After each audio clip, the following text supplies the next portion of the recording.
Hi, everybody. Welcome back to the cottage. And Merry Christmas. That's right.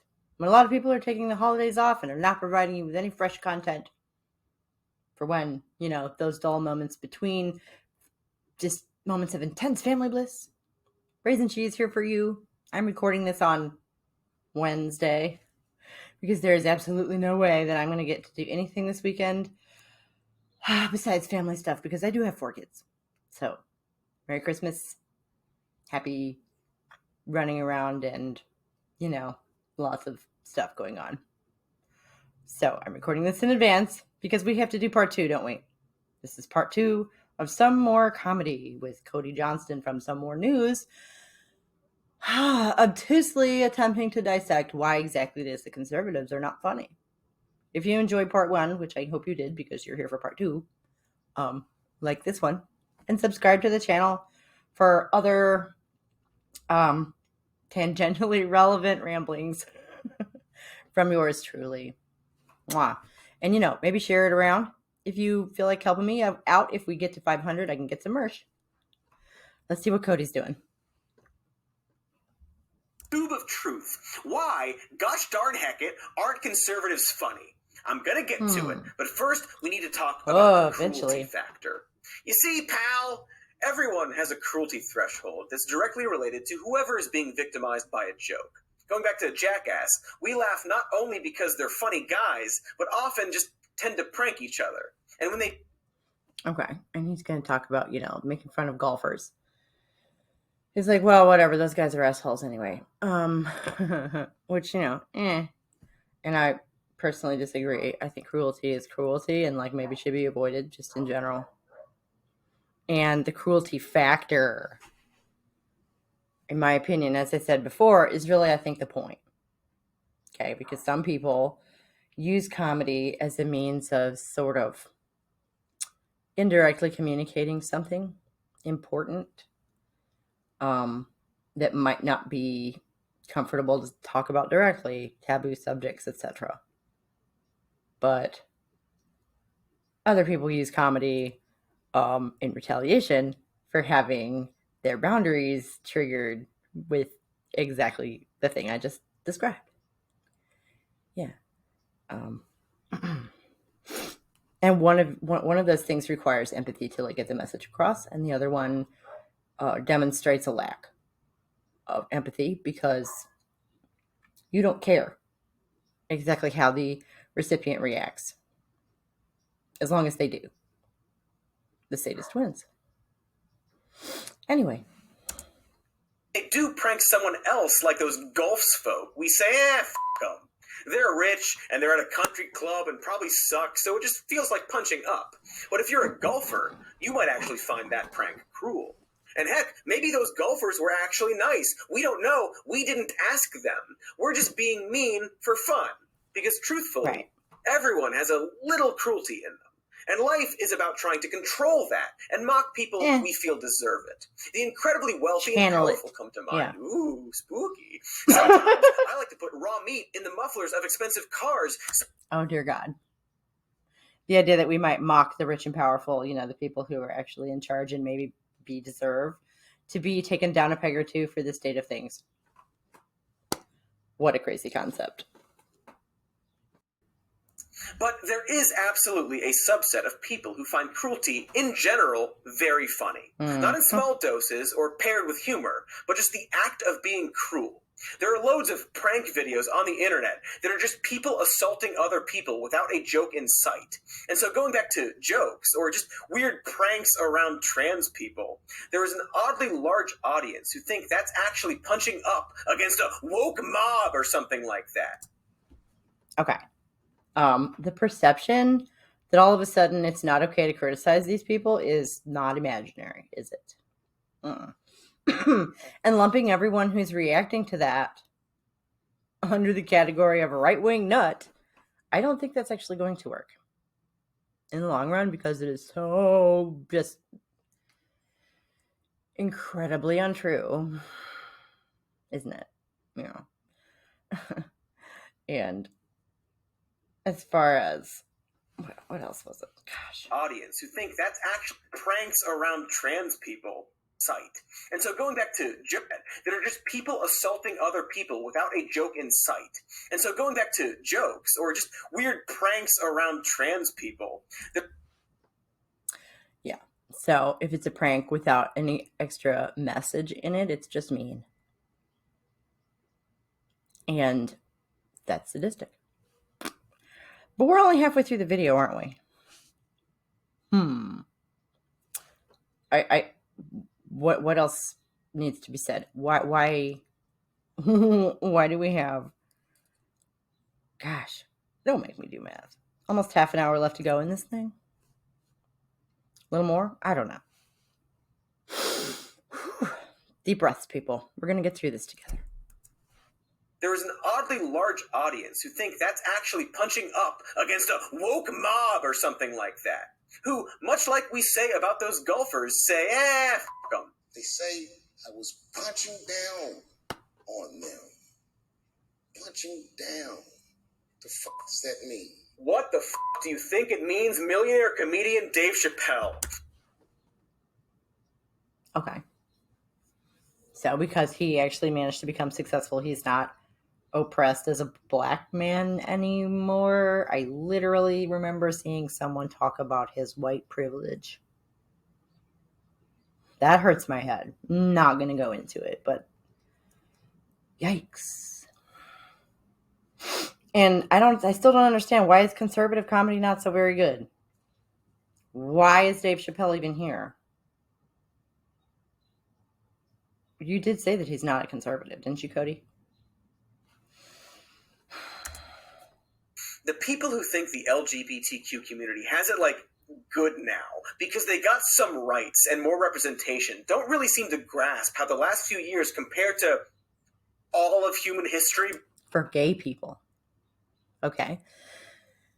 And bisexuals, I suppose. But I guess, I don't know, was that even a concept back through history? You know, I feel like it maybe wasn't even. So that's the sort of idea that the trans community is using, and they've tacked themselves onto this existing group of people who are, you know, homosexuality exists in nature, right? It's transsexuality, is transgenderism. Does that exist in nature? Not to make like that argument, but it's a question. They sound really silly when they try to make these arguments because the obvious next step is always it falls right apart just immediately because they've tacked themselves onto the gay community, the lesbian community, right? Who were actually making some progress. And Cody right here is performing the propaganda of tacking that onto the end and just acting like, oh, trans people and homosexual people are the same. No, they're not. Homosexuality does not require ongoing medical attention. Excuse me.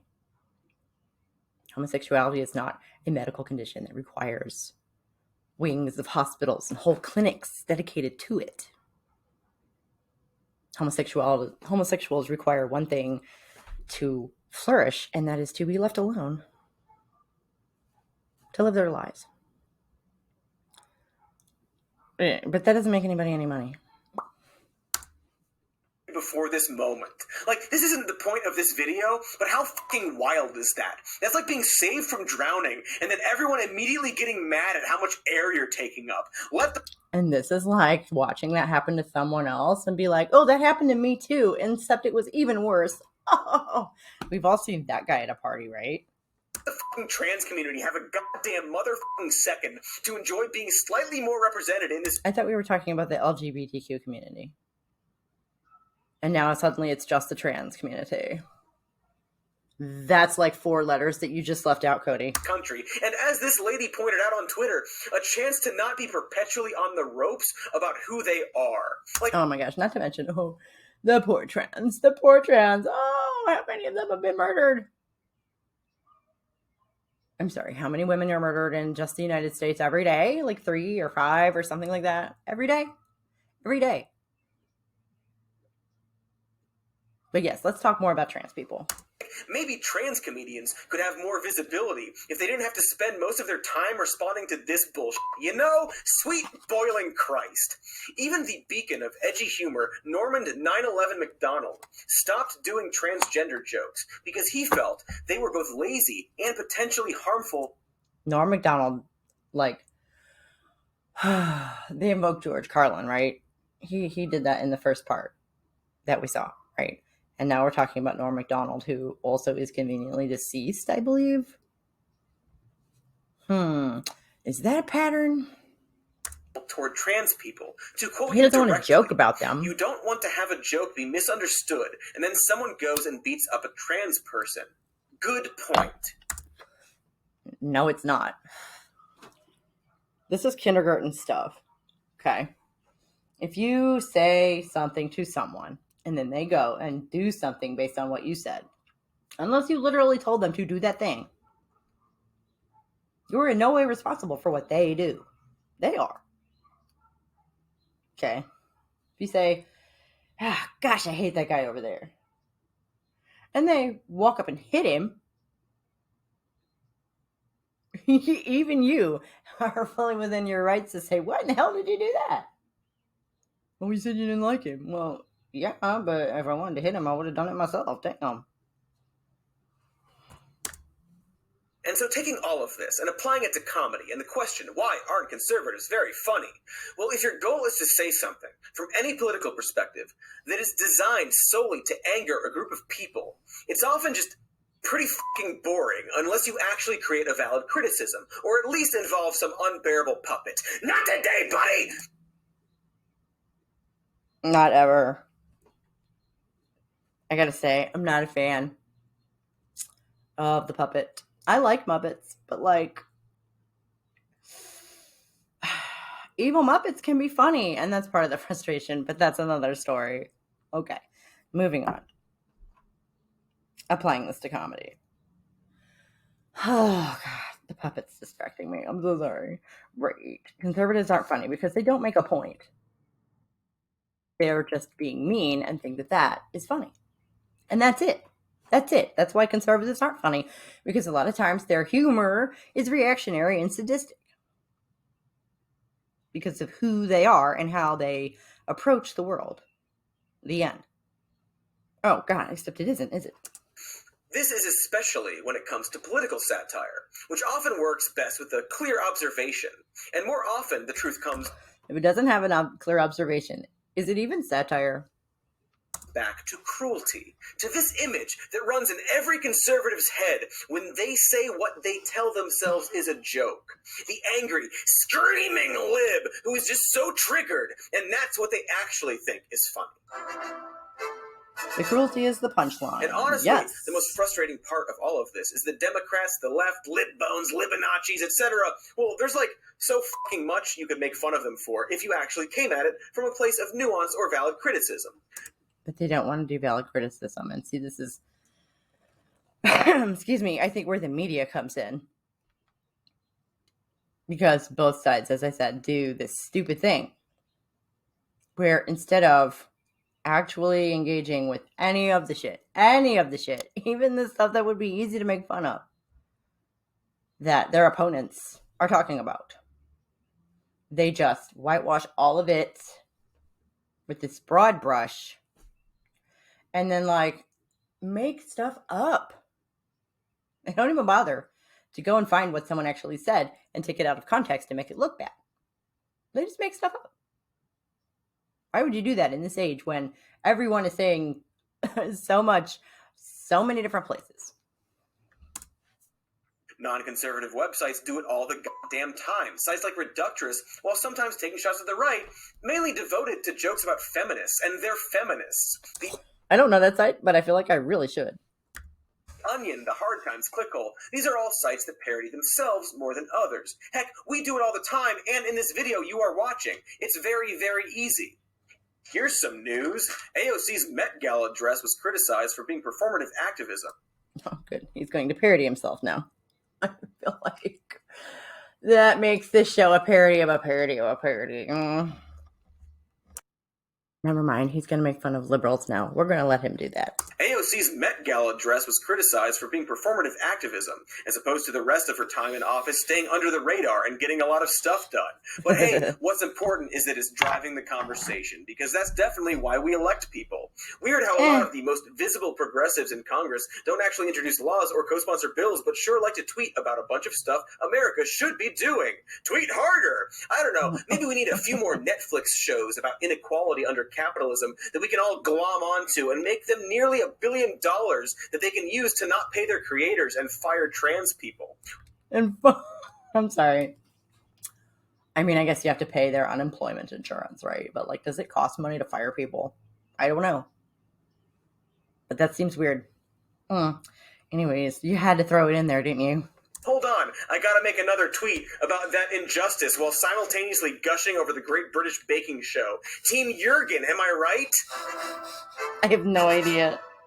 I'm not saying we can't enjoy ourselves, but there's gotta be an option between tweeting from your couch and shadow punching a Nazi in downtown Portland. I mean, both are fun, but perhaps if millennials are also concerned about climate change and wealth inequality, we could run for office, or I don't know. How expensive is that? That's something he started doing that's really, really just grinding my gears. Is like saying, oh gosh, Gen Zs must be so happy that millennials are doing so much to fix this world we keep complaining so much about. It's like, what are you saying? We have 3 to 5% of the wealth in this country, depending on who you ask. Meanwhile, the boomers are sitting on 55+% of the wealth in this country. I don't even want to think about all the different milestones I've missed at this point. Because we just don't have the money. Because we had kids. The audacity. Anyway. Start a YouTube show with mostly white writers complaining about the world so as to feel like we made a difference. But at least the Zoomers must think it's super cool how we're yelling at their grandparents for dooming them to a barren wasteland that we're not actually trying to do much to fix. With what resources? Okay. My gosh. Is he still being satirical of a satire? Is he still spoofing himself? I don't even know anymore. Point is that we're not hard to make fun of. What is the... Yeah, I guess he is. Okay, fine. Whatever. That's why all that was so completely asinine, I guess. I don't know. Again, it's hard to tell. Everywhere you go these days. So... Average 30-year-old liberal male has the facial hair of a high-tech Viking and the secret misogyny of a regular Viking. Okay, I like that one. But none of this answers the original question at hand. Gosh, it's been almost an hour. We're at 49 and a half minutes. And we still have... I can do that math. Now it's half an hour. The reason we're all here. Yeah.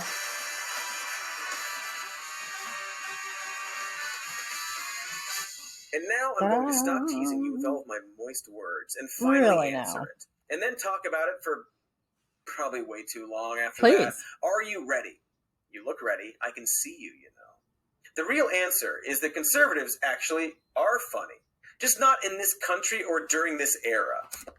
Alrighty. Here's the part I was telling you about where he confuses blue collar with conservative. And newsflash to you, Mr. Cody Johnston from Some More News. Blue collar means working class. And working class has historically been super, super pro-union. So, because they're the workers. And what are we talking about culturally conservative here? Are we talking about politically conservative, fiscally conservative, psychologically, temperamentally conservative? I guess but he's going to use the term blue collar a lot here. And so apparently we're talking about working class, which, we do tend to think these days of poor people as being conservative because a lot of them vote Republican, and they have for a while because, well, somebody's destroyed all the unions and managed to rile those people up with their latent racism rather than have them vote, for any of the programs that would help them. And in fact, you could even argue the answer is simpler, that the unfunny people we've been talking about simply aren't conservatives in the traditional sense, because conservatism in this country has lurched far beyond what other countries would define as right-wing. Ooh, I think this is the closest that he gets to actually defining what in the fuck he's talking about when he says conservative, because we've gone to some length to define what comedy is, right? And we're just going to bandy the word conservative about and have it mean like 3 or 4 or 5 different things. And now their agenda isn't to sell us on Republican or Christian humor, rather than tirelessly demonize the left in the context of furious culture war bullshit that was in... So these are different people. He's about to cite some people from 10, 15 years ago. These are different people. I want to point that out. I want to stress that. These are different individuals.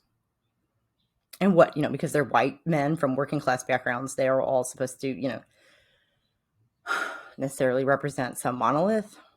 I don't know. There's a shit ton of working class white men in this country, let me tell you. Flamed by Trump's presidency. I don't know if you recall, but there were actually funny conservative comedians as recently as the mid-2000s. He's going to show some clips here. And he's going to say that, like, the turning point was Trump, which, again, I'm talking about riling up latent racism, which there's maybe a connection there. But we're not going to watch the clips because I don't want to get copyright claimed and, for the sake of time. Comedy is subjective, so maybe the blue-collar comedy tour wasn't your cup of diamond-encrusted panda flesh tea or whatever the common folk drink. However, it was wildly successful at the time. It was also not a fluke, in that you can find a bunch of other comedians specifically pushing religious, right-wing values who are, in the technical term of the word, doing actual jokes. Right. And that they have a punchline and a subtext. But, like, he's right. It was a big hit at the time. I remember. A lot of this stuff, I never watched that particular thing where they were all, like, together, but they each had their own individual specials, right? And I saw several of them. In particular, I thought that Ron White was pretty funny. And, his big bit was they call me Tater Salad, which was the story about him getting arrested one time. So that's super, super political, right? It didn't even have necessarily any social message other than that he was a badass. And people should lighten the fuck up, maybe. One of those. Those guys really weren't political. And he's going to make that point. And they even, pushed some taboo subjects like homosexuality. They dip their toes in that every once in a while in, to poke fun at it because they could, because you can. I guess, Cody is saying that the atmosphere 10 or 15 years ago was a lot freer. And it was, and that was good in some ways and not so good in other ways. Just ask anyone who was in the tabloids at the time. But these guys were not doing political stuff. They weren't even really doing cultural stuff, and the cultural stuff that they did was arguably subversive. So the fact that they're blue collar, so they're working class, that makes them conservative. How exactly? Because the one guy has a southern accent that's not even real. Because I don't care how... Clips again. The jokes I like? But again, we're not trying to make a judgment here, but rather identify jokes that are actually written to be a joke, with like a punchline and an observation, coming from a human and baseline compassionate perspective. To put it in terms they might understand, jokes that identify as jokes. Which, if I'm not mistaken, is a joke. There's actually a whole spectrum of types of conservative humor that was very popular or well done. Okay, he's going to give another example, which is another clip, and we're not going to watch that, but, like, I just already said this because in what way is Ron White standing on stage sipping something that he promised us isn't scotch, talking about the goofy-ass story from when he got arrested one time? Conservative humor. I don't understand.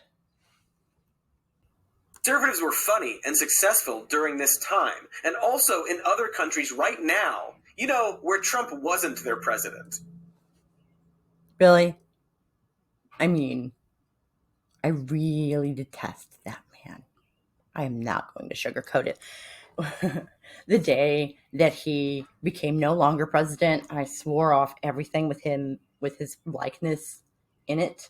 And if I never hear his voice again, it will be too soon. However, I don't think we can blame everything on him. I don't. Other countries also don't have the unique history that we have between where you literally had like a tiered sort of a caste system, or racial caste system. Okay, like countries like he's about to give the example he gives next in the video is an English guy. They never had slavery actually in Britain, just the colonies.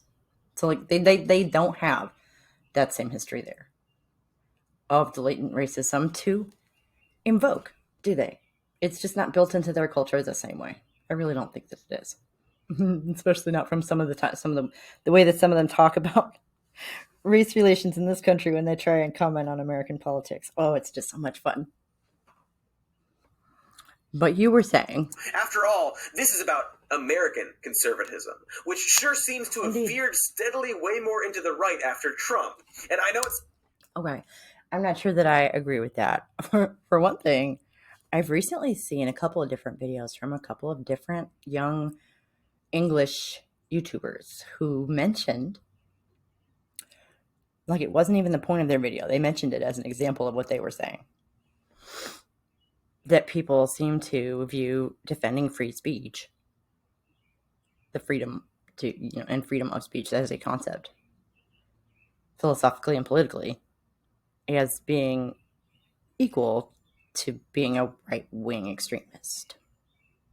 Oh, well, you just think people can say horrible, hateful things then? No, I think people can say whatever they want and deal with the consequences. But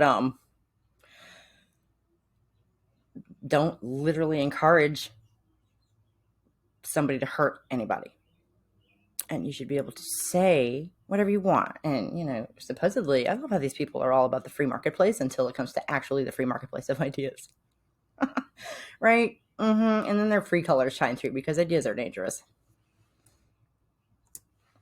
Seems like a cop-out to put it all on that ghastly Wang. Yeah, it does. Hear me out. You can see this simply by comparing mid-2000s American conservative comedy to comedy today.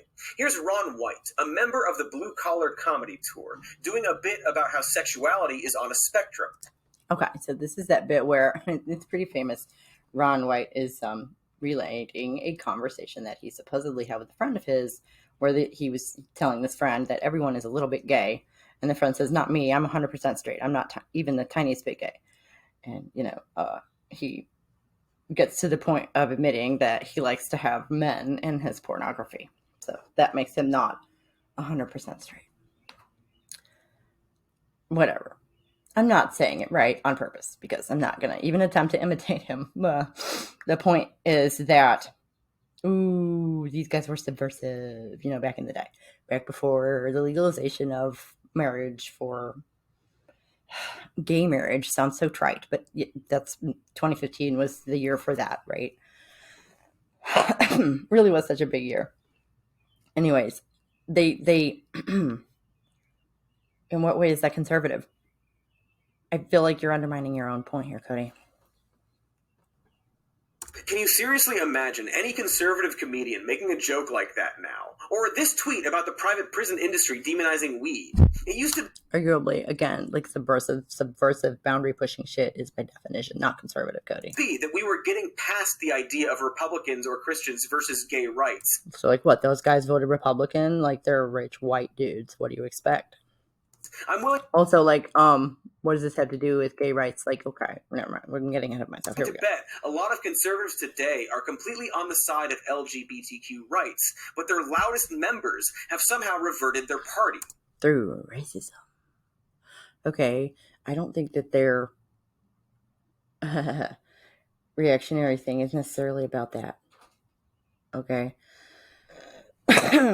Trump was not inspiring anti-gay rallies. Let's see, it was white supremacist rallies, wasn't it? Because, of him. Fantastic. So glad we're going to talk about him. But we gotta, folks. For ratings. He's sort of the symptom of a lot of problems and the reason for a lot of other problems. I mean, yeah, okay, fine. Not just in comedy, obviously, you know? And Trump's election marked a drastic change for this country. And whenever the United States makes a drastic change, comedy also needs to shift with it. To quote Jon Stewart in his... No, we're not going to quote Jon Stewart. He's talking about how they couldn't joke about President Bush after 9/11. And I don't know. Quite frankly, to me, I don't know if it was an editorial decision on his part or, you know, the actual showrunners or the freaking network. Because, you know, it's Comedy Central. They're owned by Viacom. So, Actually, personal recollection, I found that really creepy. How one day W's, foibles, which were prominently on display as president, were the butt of every joke. They were, and then all of a sudden the next day, can't make fun of him anymore. What? Why? That's creepy. What I'm saying is that these were both big political and societal shifts that would change entertainment with them. It's often what politicizes comedians in the first place. Before Trump, I wasn't doing a news show where I wore a violently unwashed suit. I don't know. I feel like 9/11, there was this burst of something. Yeah, I think it was more nationalism than politicization so much. There's definitely a difference.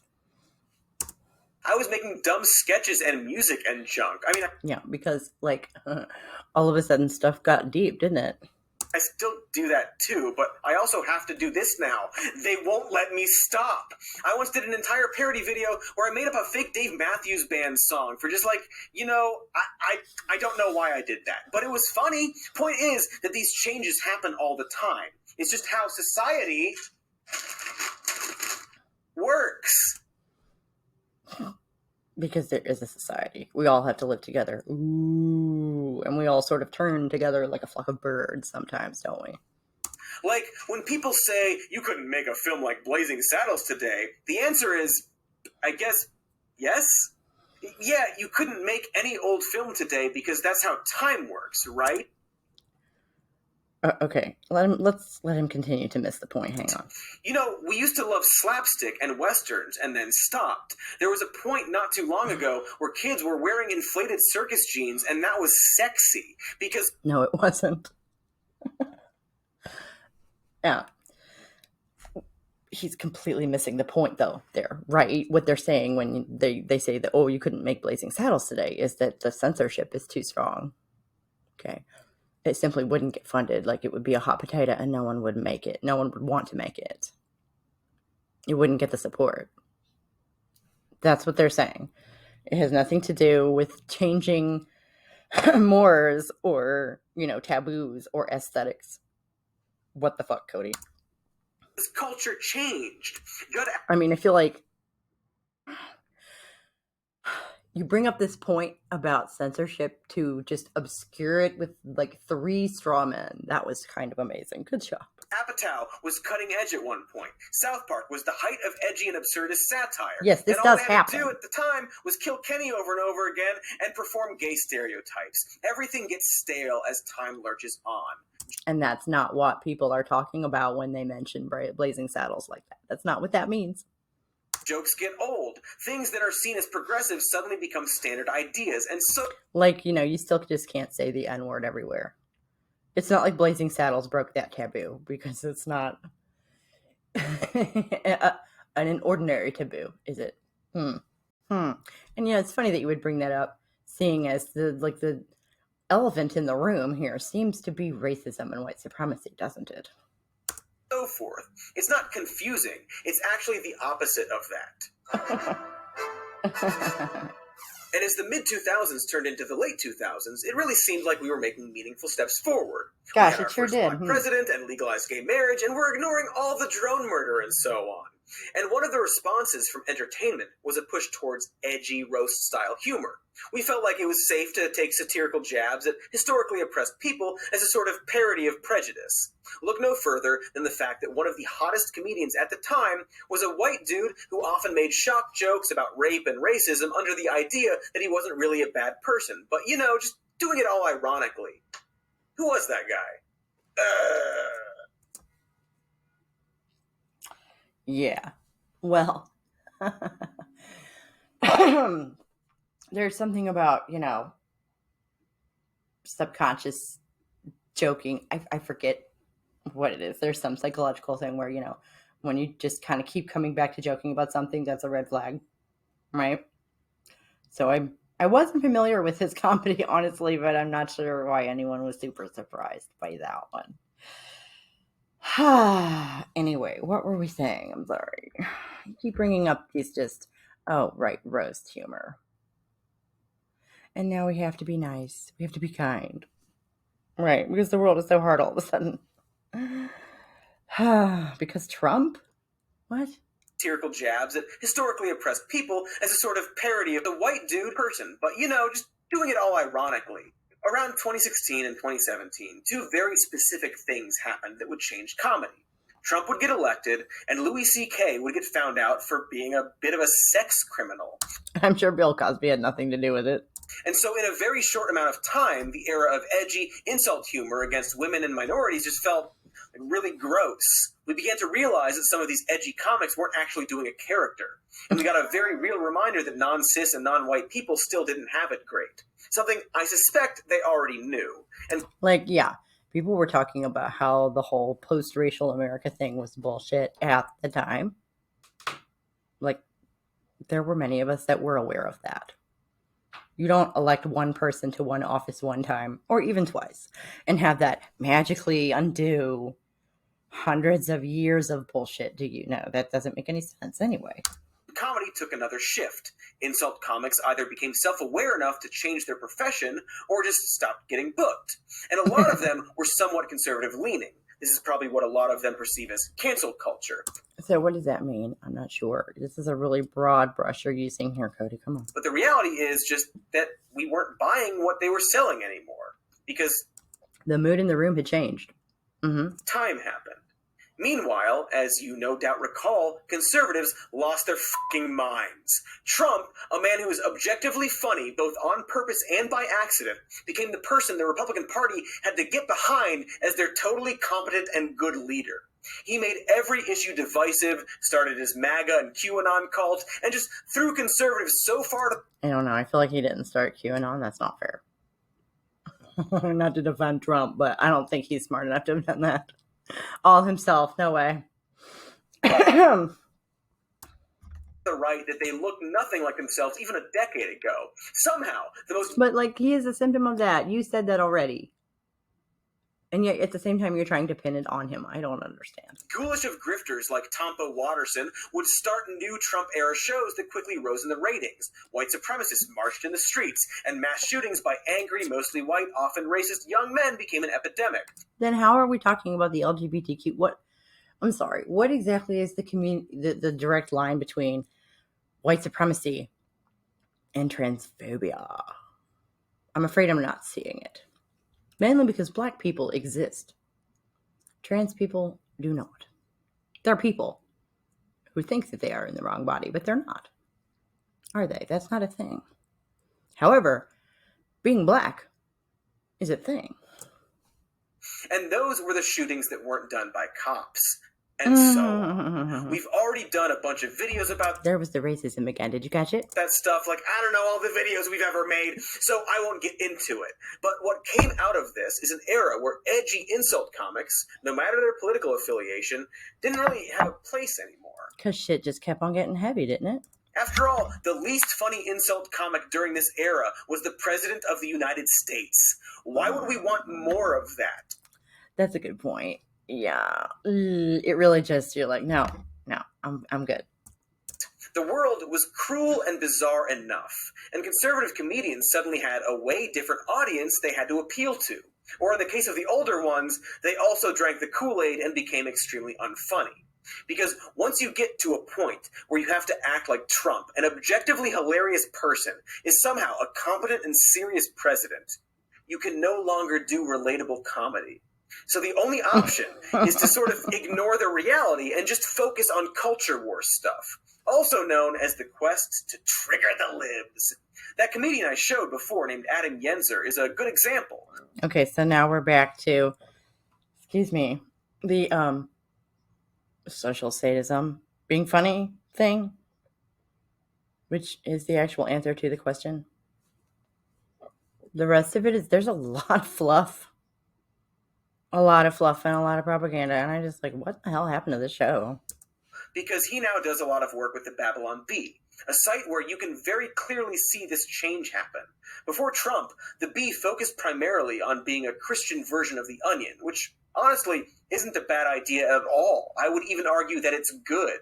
They had satire headlines going after super churches and doomsaying Christianity, essentially trying to keep the extreme evangelists in check.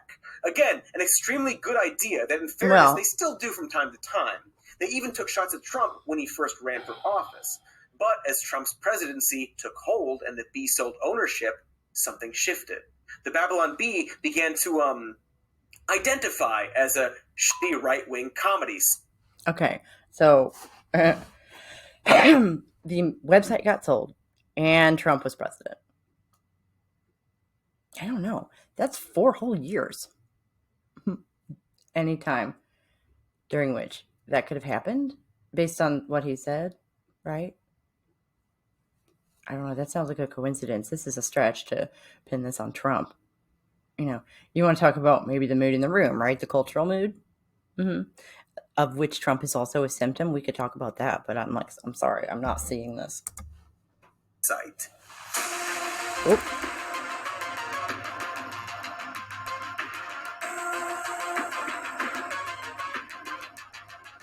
I dig the music. My God, it's full of the exact same joke. The fact that conservatives only have one joke is such a running joke that even the joke that they have one joke is an old joke. To the point that even the Babylon Bee made a sketch with that Yenzer guy making fun of the fact that they only have one joke.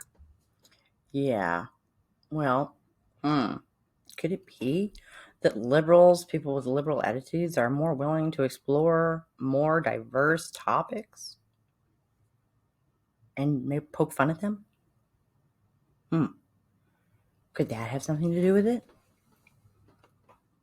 Biting observations against liberals don't really have any smart observations. It devolves into shrieking about whatever that was. And I think the reason why is that they're just so clearly angry. As opposed to people like Cenk Uygur we saw in that other Dave Chappelle video that I linked in Some More Comedy Part 1. And I'm sure I will link it down below this one as well, because it's totally related and it was a great video. Cenk comes on saying, I'm just, not trying to say that I like Dave Chappelle. I'm not trying to say that anybody is bad. He comes on so reasonable. And by the end, he's literally just shouting at the camera and calling Dave Chappelle stupid. But, women talking about our safe spaces being taken away are just angry, right? From Gutfeld to this shit, a lot of it is just spiteful and angry to the point that it just feels like they're retaliating. And he's not wrong. But I'm not getting the connection. Why was Dave Chappelle in here? What does any of this have to do with trans anything? What does any of this have to do with LGBTQ anything? The only thing I've seen on here that's directly about homosexuality was Ron White joking about how everyone is a little bit gay, which is conservative apparently. Against a bunch of perceived slights instead of trying to come up with something funny. As it stands, the pro-Trump right really just seems too mad to make jokes. And the top... I think that is true of a lot of people right now. But off, when the Bee tweeted this video out, it got only about 1,000 likes. Compare that to any of their anti-Fauci or I identify as jokes, and you see exactly why they only have 2 jokes. My because light their died. audience only wants those 2 jokes. Because their audience, much like them, are just mad. They don't... Yeah, so, okay. Conservative Christians have a reactionary bent. I'm sorry, but that's not news. don't care about exploring comedy, but rather sticking with the culture war ammunition they perceive as effective. And this is the core of the problem. See, back when The Daily Show started, it was a comedy show first. Jon Stewart was a comedian by profession. Stephen Colbert, Jimmy Kimmel, Samantha Bee, John Oliver. They're all comedians who became interested in politics and media criticism. From the right, it was perceived as comedy being weaponized against them. And so in response, they tried to weaponize that back. And conservative comedians now have to perform at shows specifically geared towards pro-Trump crowds. All their jokes are reactive in nature. Well, reactive jokes expose reactionaries, I guess, right? And as far as The Daily Show putting comedy first, I don't know. It did start out as a comedy show with Craig Kilborn, and it sucked. Nobody watched it. And, you know, the thing about Jon Stewart's tenure there, and the thing that's been lacking with Trevor Noah ever since Stewart left, is the dynamism that Stewart brings to things. I mean, ever since he spent his time like campaigning for veterans care and stuff, okay? Jon Stewart did not do what Colbert and Samantha Bee and John Oliver did and go on to host their own bigger shows. Jon Stewart probably could have had any deal that he wanted when he left The Daily Show. But, yeah, he went and campaigned for veterans care instead for several years and made a documentary about it. Yep. And he is back doing some stuff on Apple TV now, I guess. You know, it's hardly The Tonight Show, is it? And anyway, so, you know, the comedy was good. And they obviously prioritized that on The Daily Show back then. It wasn't number one. I don't think it ever was during that period of that show. Which, you know, arguably the clip that you played earlier where with Jon Stewart saying that they couldn't joke about W after 9/11, you know, really kind of demonstrates that, doesn't it? Doesn't that contradict your argument here, Cody? And why do you keep bringing up The Daily Show? Anyway, like specifically. Are they conservative? No, they're liberal and they're funny. So they're a counterpoint. Okay, fine. But it still kind of feels like you don't know what you're talking about. So the problem is that the political side came first and the comedy came second. Going back... No, the problem is that they don't have a message other than, nah, fuck you. That's it. That's their message. They're mad. And they want to express that, but they can't do it directly. So they do it indirectly, you know, in the same, or similar method to the way the guy who pissed them off communicated his message. You know, the one that pissed him off. But it was probably something other than fuck you, right? Back to their bits about AOC being dumb. That's probably honestly because some people see her as the ideological opposite of Trump. And since we always call Trump dumb, they want to call her dumb, despite that not really fitting. It's not even close to new. Fox News first tried this in 2007 with their half-hour news hour, which was, tonight's top story. A clip that we're not going to watch. Sorry. It was racist, and again, clearly angry, and openly made as a reaction to The Daily Show, instead of trying to be its own thing. Yeah, we get it. Well, no, conservatives aren't terribly creative by their very nature, are they? Because they're conservative. Creativity requires being comfortable with the unfamiliar. Okay? The unfamiliar makes conservatives uncomfortable. That's why they're conservative. It's not that complicated. The two hosts were actors using different names because I guess they couldn't get anyone willing to play themselves, and it got canceled impressively fast. Or to quote one of their guests on the show, I'm not saying it was short-lived, but William Henry Harrison's talking to a Victorian inventor about building a time-sewing machine. Okay, whatever. That's a super annoying impression of an annoying man. Anyway, you can see why it didn't work. Every bit came across as a retaliation more than a joke. Oh, we can't say certain things on the air now, but we don't care. We're gonna say them. To the reaction of cathartic forced laughs from the audience. The left has their comedy weapon, and now we have ours! First of all, embarrassed laughter is a real thing. When someone laughs at something bad happening either to them or, that they're responsible for, a lot of times it's embarrassed laughter. And people are like, what are you laughing about? Well, and I'm embarrassed all to hell. That's what. You said that thing that I believe in secret out loud. Oh my God. That's a thing. Also, I don't know. Maybe, I don't know. I really think that's what it is a lot of the time. I do. Kind of just titillation on their part. I don't know that they're actually really considering any third party as an audience because, again, that would imply strong empathy on their part. And if it is, it's like some weird manifestation of their mommy complex, right? Who's looking over their shoulder and going, I can't believe that you're laughing at that. Oh, and so on. And on top of the intent not serving comedy, one thing you'll notice on the show is a profound lack of comedians. Yes, I'm including Dennis Miller as one of the non-comedians. And in fact, they would often do, and this is fucking incredible, sketches or bits with political pundits or influencers instead of actual comedians. Which we're not going to watch that either. You're welcome. This is Dennis Prager. Okay, this is right after a clip of Ben Shapiro wearing an adorable little yarmulke and claiming that Ann Coulter is funny. Yep. What's happening here is that because they see comedy exclusively as a political weapon, they're getting right-wing political pundits and then trying to teach them to be funny. Greg Gutfeld isn't a comedian, but rather the guy that people at Fox felt was the funniest person in their office. Okay, that might be legit. But, again, they don't really understand what comedy is, I don't think, do they? Just temperamentally. It doesn't quite hit them right. No. They're a little humorless, aren't they? Comes with the whole rigid, regimented temperament that leads to a conservative worldview. Or lends itself to. Not inevitably, I don't think. Because we don't just run by our gut, do we? No, we are supposedly human beings, and all this extra gray matter in the front has to be good for something, right?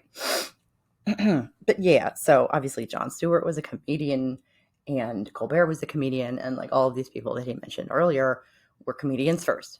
That's true. And there might be something to that. This might be a decent point. You can't necessarily teach someone to do comedy if they are not just naturally inclined that way and haven't had years and years of practice. But I don't think they care. I don't think that's the point, is it? I haven't mentioned Mike Huckabee in any of this because he's just so transcendently bland that his name and face is an entire comedy. I'm not going to show you Mike Judge. Mike Huckabee is not forgettable. Mike Huckabee is the guy who said in a debate one time that we should use the Bible to inform our system of government. Think about throwing bees. Doesn't matter. If you're wondering why they don't just get one of those blue-collar comedy guys to do a show, it's because people like Jeff Foxworthy famously have no interest in politics. His comedy isn't political or mean. He was focused on ribbing rednecks. Which, I don't know. If you're a redneck, that might feel mean, right? If you're a golfer, then Jackass might feel mean.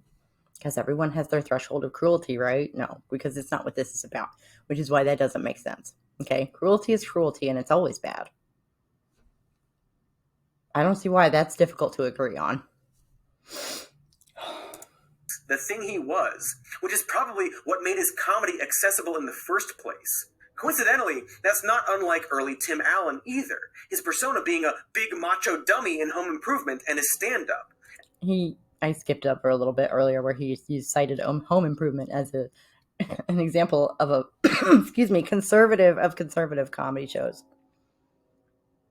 And I don't really remember that show all that well, but I don't remember there being a whole lot of it. It was just family focused and family friendly and heartwarming and that junk. It was a family sitcom. if by, mom and dad and the kids all be getting along again by the end of the episode, you consider that to be conservative. I mean, that Fuck the Simpsons qualifies as that.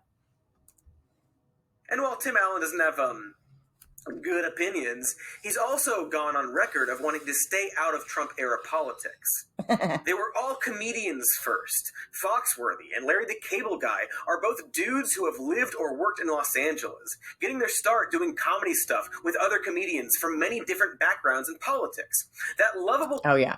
And so I do want to point out this angle that, oh dear,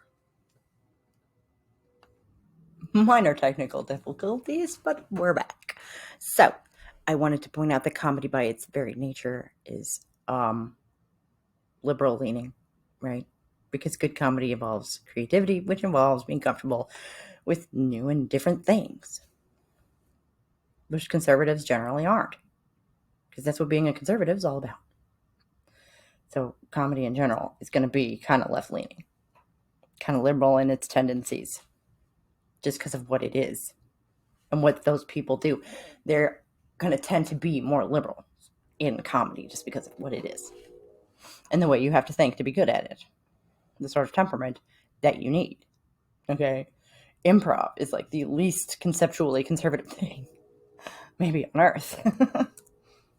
Country boy Larry the Cable Guy is actually good friends with cynical city man Louis fucking Black. Larry isn't his real name, and the voice you know him for isn't even his actual accent. It's a character he does, like some kind of soy boy actor type. How easily... Okay, no clips. But I truly don't understand what the fuck point you're making here, Cody. I don't get... What are you saying, dude? Like, aren't you undermining your entire argument here? See, conservative comedy can be funny, except that those aren't real conservatives. Generally speaking, most comedians are interested in comedy, and subsequently going where the comedy is. Yeah, which I think is a pretty liberal mindset, right? Whatever, I'm just going to go with the flow. Is the very antithesis of conservatism, isn't it? And this angry culture war MAGA bullshit is just not very funny. True. This being angry and lashing out, no matter how you word it, is not, the message, fuck you, you made me mad. That's not funny. No matter how you word it, no matter how you frame it, no matter how you present it. It's just not. Cruelty isn't funny to, anyone with any reasonable amount of empathy. Anyway. And so your choice is to either do transphobic bits for the Huckaboner Funtime Conservative Retaliation Hour, or Netflix, or you try to maintain the more folksy Christian persona and get seen by exactly nobody. I guess I wouldn't be able to think of any examples of that, right? Because no one's seen them. A really good example of everything I'm describing is a comedian by the name of Owen Benjamin. Owen got his start just doing the normal comedy path and getting roles in various TV and films before establishing himself as a far-right comedian during the Trump era. He made a video with PragerU called The Strange Death of Comedy, and it's weird, it was pulled from the site. I'm sure that's not a harbinger of anything, but luckily we have a clip. No, we don't. That's okay, because Cody's going to explain it for us. To start, it's a bit of a red flag that he thinks the purpose of comedy is to keep people from hitting each other. Almost like he's got a lot of personal anger that comes out in his jokes. Anywho, he gives us an example of an absolute banger of a joke. Conservative comedy ain't what it used to be. And so now, for any right-leaning chuckle dealer from the States, you either have to be Adam Carolla, triggering the libs with the villain from a Rodney Dangerfield movie, and risk losing your entire moral compass, or I guess, become a lefty? Right, because they've gone through the purity spiral, right? To the point where, in order to qualify, don't try this at home, kids. In order to qualify as, a card-carrying right-winger, you have to subscribe to a lot of extreme stuff. But not like anyone on the left has anything like that going on, right? Because there's no room for non-culture war, non-hateful conservative comedians. And probably the closest thing to an actual successful conservative comic right now is Bill Maher.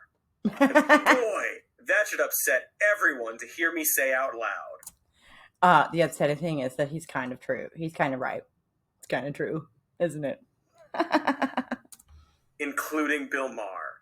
And honestly, that must suck. Like, I feel bad. See, the final thing here, and I guess this is conjecture, is that Republicans are way less fractured than Democrats. Okay.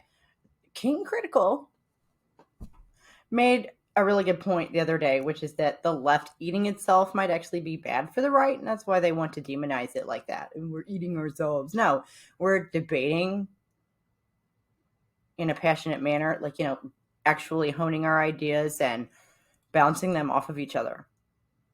Sometimes it gets heated. And sometimes people have disagreements that they feel are irreconcilable.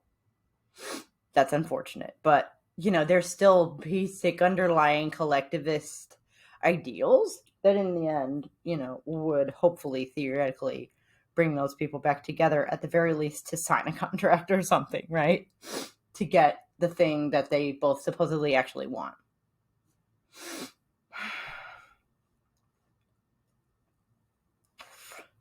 As opposed to the right, that doesn't allow any debate. Because authoritarians don't allow debate. Who does that sound like? Could it be the trans movement trying to cancel Dave Chappelle for mentioning them? Accusing him of hurting people, getting people killed, when he tells the story in the special about his trans friend who ended up ending their own life because of their abuse at the hands of said community. So who's getting people killed with their words again? No one really, because that's not how responsibility works, but it's just such blatant hypocrisy. What I mean is that the GOP tends to put importance on towing the line. You saw that a lot with Trump, who initially was met with a lot of pushback from the GOP until, Republican policies are traditionally about limiting things like regulations or spending. Again, traditionally. Where Democrats... limiting things except for, warmongering. Limiting things except for handouts to corporations. Limiting things except for corporations funding campaigns.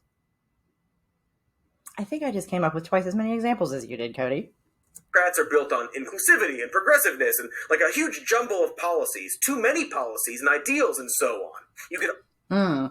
Yeah.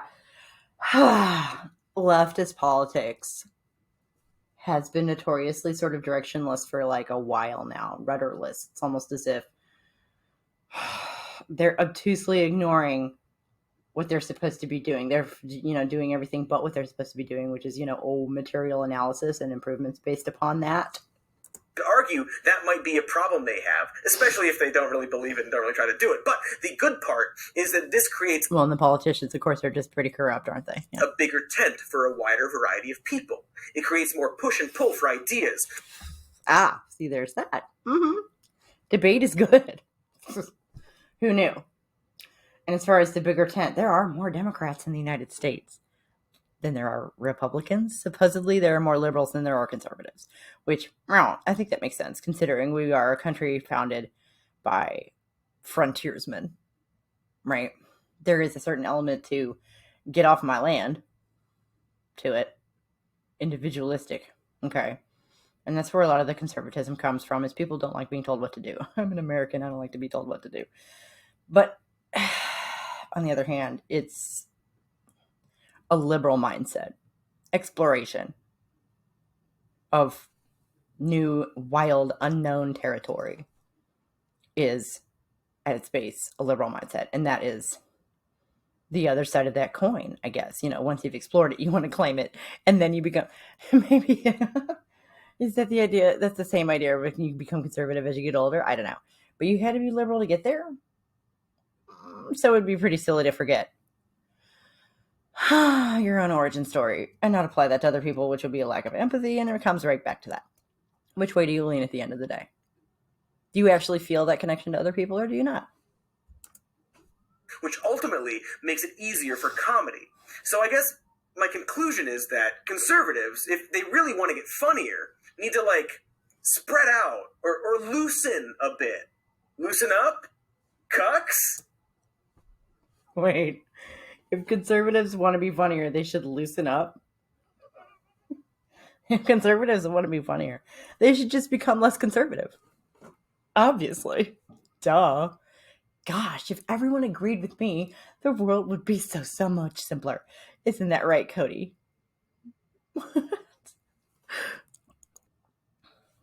Woo! Okay. Thank you so much for staying with me. If you're still here, I genuinely love you. Because that was quite a trip, wasn't it? He really went just way past where he needed to go in order to just throw in a lot of extra stuff that didn't need to be there. It's not complicated. Because I think that's really the point here. A lot of supposedly leftist, even independent media, is becoming the same kind of shit propaganda that we've been trying to get away from. I don't understand. I don't know why. I'm not going to sit here and hypothesize. It's just an observation. Make of it what you will. Because that really appears to be what this is. There's a lot of random connections, like, throwing darts at a dartboard.